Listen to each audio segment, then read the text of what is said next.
భారత్‌తో త్వరలోనే భారీ ఒప్పందం కుదుర్చుకోనున్నట్లు అమెరికా అధ్యక్షుడు డొనాల్డ్ ట్రంప్ అన్నారు.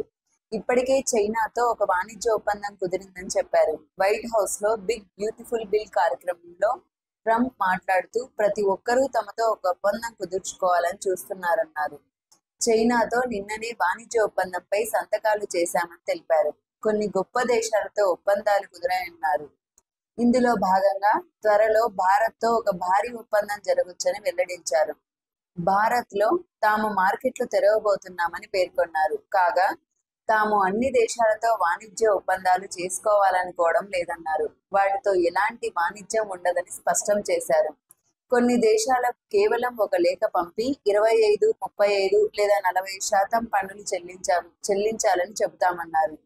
చైనా నుంచి అమెరికాకు అరుదైన ఖనిజాలను వేగంగా రవాణా చేయటానికి ఒప్పందం కుదిరిందని ట్రంప్ వెల్లడించారు.